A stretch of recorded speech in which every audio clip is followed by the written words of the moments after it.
In a recent Stories of Atlanta, we talked about the Young Men's Library Association. The YMLA was a subscription library. Members paid annual dues, and with those dues, the organization purchased books and provided a reading room.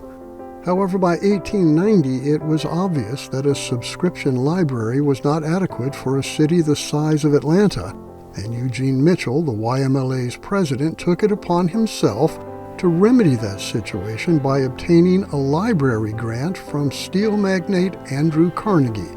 Of course, nothing is as simple as that, and many arrangements and compromises needed to be engineered before the deal was finally sealed, but the result is now a part of Atlanta's history. In 1902, Atlanta opened its first free-to-the-public library, fittingly named the Carnegie Library. Located on land donated by the YMLA, the Carnegie Library was a classic building with an elegant marble facade.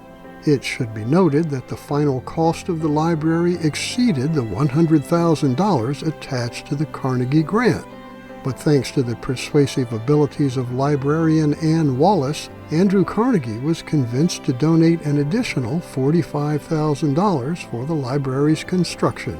The Carnegie Library served Atlantans for 75 years until it was torn down to build a more modern structure.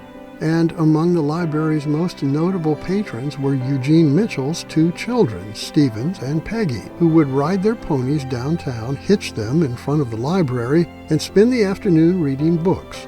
As an adult, Mitchell's pony-riding daughter would spend much of her time in that very library researching a book she was writing, a book she would publish under her given name, Margaret Mitchell.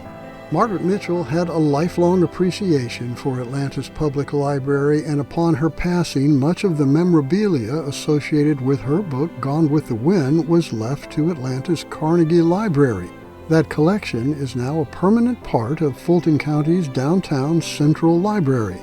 Artifacts such as Mitchell's library card, her typewriter, a first edition printing of her book, and many other items related to one of the most popular novels ever written, including a wonderful collection of photographs, are on display and easily accessible at no cost.